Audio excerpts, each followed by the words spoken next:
You just woke up, not to the sound of birds singing, nor to sunlight filtering through the leaves, but to a sharp pain twisting from within. Your stomach is cramping violently. Yesterday, after over a dozen hours of scouring through the underbrush and digging under the scorching sun, your entire group only brought back a few bitter roots and a tiny lizard. That meager amount of food had to be divided among 5 people. And today, the situation is even worse. This land is completely tapped out. Take a look around. There isn't a brightly lit supermarket sitting on the corner. There's no refrigerator for you to open and rummage through. There's no food delivery app on your phone. Right now, all around you are endlessly stretching scorched grasslands, a withered forest shedding leaves due to drought, or an endless expanse of scorching desert sand. And the only chilling question echoing in your mind right now is, what now? What do we do next? When food completely ran out, when the massive herds suddenly changed their migration routes and vanished, when a prolonged dry season dried up the very last streams, when starvation began to gnaw at an entire tribe, what did our ancestors actually do? Did they collapse to the dirt, drown in panic, and hopelessly wait for death to take them? Or did they possess survival strategies so brilliant, ruthless, and adaptable that we modern humans still don't fully comprehend them today? Most of us, people of agricultural and industrial civilizations, often harbor a deep-seated bias. We picture the lives of prehistoric hunter-gatherers as a tragic cycle of feast or famine. We assume that because they didn't know how to farm and didn't know how to stockpile food in granaries, they were constantly living on the brink of starvation. And catastrophic famines were an everyday occurrence. But reality proves the exact opposite. Data from surviving hunter-gatherer societies today, along with a mountain of archaeological evidence, points to a shocking truth. Our hunter-gatherer ancestors were actually far less threatened by severe famine than ancient farmers. The reason isn't that nature back then was always gentle and food was always abundant. The reason is that when faced with scarcity, they had ways of coping that were incredibly flexible. Let's unpack their greatest survival strategies.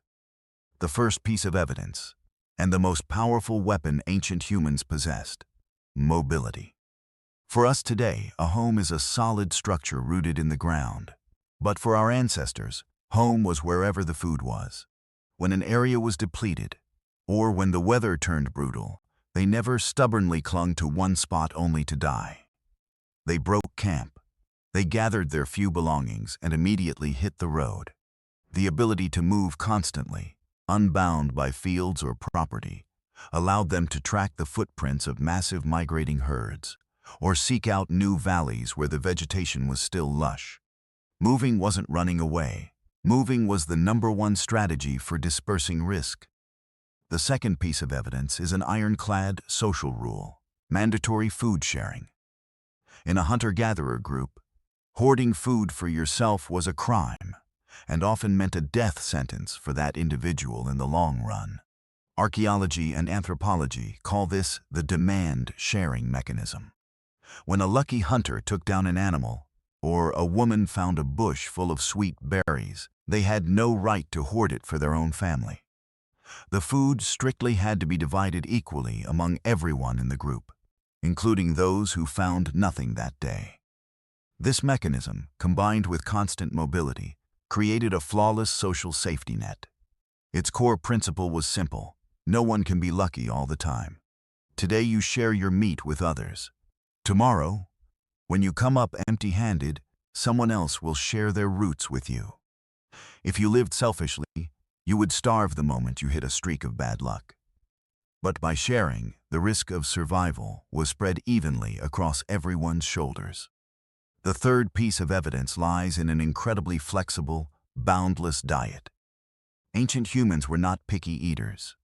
When delicious foods like venison or berries ran out, they didn't complain.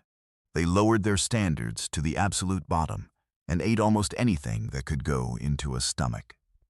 They dug for bitter roots deep underground. They caught insects like termites, ants, and grubs, massive sources of protein that modern humans often find repulsive. They were willing to scavenge the rotting carcasses of large beasts left behind by other predators. They even had a roster of famine foods. These were types of tree bark, mildly toxic tubers, or plants with horrendous flavors that no one would normally ever touch. But when starvation hit, they had the knowledge to boil them thoroughly or soak them in running streams for days to leach out the toxins, turning them into life-sustaining starches. For tribes living near the coast, when inland game grew scarce, they instantly pivoted entirely to prying open oysters, catching crabs, and gathering clams to survive the crisis. The fourth piece of evidence, a history-altering truth. They were actually less threatened by famine than farmers. When analyzing cross-cultural data of human societies, scientists realized that ancient farmers often depended entirely on one or two staple crops, like wheat or rice, for their survival. All it took was a prolonged drought, a massive storm, or a swarm of locusts sweeping through, and the entire harvest would be wiped out. And because they were tied to their fields, they couldn't just pack up and leave, leading to mass starvation. In contrast, hunter-gatherers had a much more diversified food portfolio. They relied on hundreds of different plant and animal species spread across vast ecosystems. If this tree didn't bear fruit, they switched to a different tuber. If the big game didn't show up, they caught small game. Diversity was the strongest shield against starvation. And the fifth piece of evidence is their profound environmental knowledge. Our ancestors didn't wander aimlessly. They carried a mental ecological map that was terrifyingly detailed.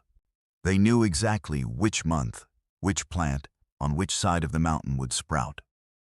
They knew which valleys the herds would pass through to find water. They knew how to look at tree bark to find groundwater, and how to read the wind to smell rain dozens of miles away. This knowledge wasn't recorded in books. It was encoded into stories, songs, and myths, carefully passed down by word of mouth across countless generations. It was their most valuable life insurance policy when a natural crisis struck. Now close your eyes and try to reconstruct a typical famine period of our ancestors. It is an unusually prolonged dry season. The ground is cracked. The large animals have completely vanished from sight. The meager food reserves are gone. That morning, the group gathers. There is no panicked screaming. There is no arguing or blaming. Panic raises the heart rate and burns more calories, and that is a deadly waste of energy. They make a decision calmly. The large tribe will split into smaller groups of 2 or 3, each heading in a different direction to maximize the search area for food. The elderly and the children, those unable to travel far, are prioritized to stay at the camp and receive the last scraps of food to maintain their strength. The healthy ones venture into the wasteland. Their stomachs are empty, their legs are exhausted, but their eyes remain sharp. They aren't looking for meat anymore. They start noticing ant nests. They use digging sticks to tunnel feet into the rock-hard dirt just to find a few finger-sized roots. By evening, the small groups return. The harvest is merely a handful of insects, a few bitter roots, and some muddy water. Even as hunger tears at their stomachs, they still gather around a small fire. In the flickering light, an elder speaks in a hoarse voice. He starts telling stories about past generations, about droughts far worse than this one, that the tribe endured, and how they survived. Those stories don't fill their stomachs, but they fill their minds with resilience.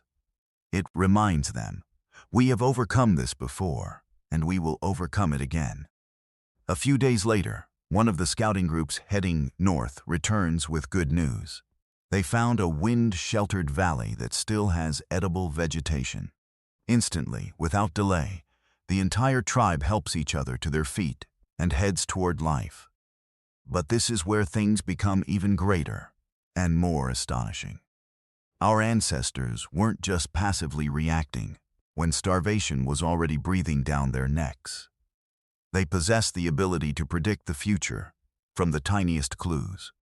Many hunter groups had a habit of observing subtle environmental changes, a shift in a bird's flight pattern, the withering of a specific type of leaf, or the disappearance of an insect species. When they read the warning signs of depletion, they proactively moved long before the food actually ran out. Even during the harshest climate periods the Earth has ever witnessed, like the Ice Age, when glaciers covered much of the continents and everything froze in a deadly chill, some populations of Homo sapiens still survived. While other animal species went extinct en masse, humans entirely reshaped their way of life. They moved to the coasts, inventing harpoons and nets to turn the ocean into an endless food supply. They figured out how to process deep underground plants that the frost couldn't reach. Their adaptability was an evolutionary miracle. Let's do a direct comparison with our lives today. When we feel hungry, or when the fridge is empty, what is our first reaction? We unlock our phones, scroll through delivery apps, or drive to the nearest supermarket. We buy food easily, but in reality, our entire survival system is dangling by a massive, complex, and incredibly fragile supply chain. All it takes is a global pandemic, a transportation strike, or a war breaking out on another continent, and supermarket shelves are stripped bare in days, plunging us instantly into sheer panic. Our ancestors didn't have any supply chains, no manufacturing plants, no cold storage warehouses, but in return, they possessed an extreme adaptability to their immediate environment. Yes, they experienced gnawing hunger. Yes, their lives were incredibly harsh, but they were rarely trapped in one place, passively waiting until they starved to death en masse. We modern humans constantly live in fear of the fridge running out or the bank account hitting zero. But for our ancestors, their greatest fear wasn't nature running out of resources. It was the fear of losing their mobility and losing the tight-knit bond of sharing within their community. Perhaps, looking back at hundreds of thousands of years of battling starvation, the greatest lesson we learn isn't about what kinds of bark they chewed or what insects they hunted. The greatest lesson is this: they never had to face hunger alone. When food dwindled, when the shadow of despair loomed, their natural reflex wasn't to fight each other, trample one another, or hoard everything for themselves. Their reflex was to pull closer together. They shared the last scraps of roots, they supported the weakest among them, and then they walked toward the unknown horizon together. The next time you feel insecure about what you lack in life, when you worry about an uncertain future, remember your own deep history. Remember that your body, your mind, and every strand of DNA in your veins was perfectly forged and designed by hundreds of thousands of years of surviving ultimate uncertainty. Our ancestors didn't conquer hunger by trying to hoard as much wealth as possible. They conquered nature by becoming more flexible, adapting faster. And above all, they conquered the Grim Reaper with an immortal principle: never, ever leave anyone in the tribe behind.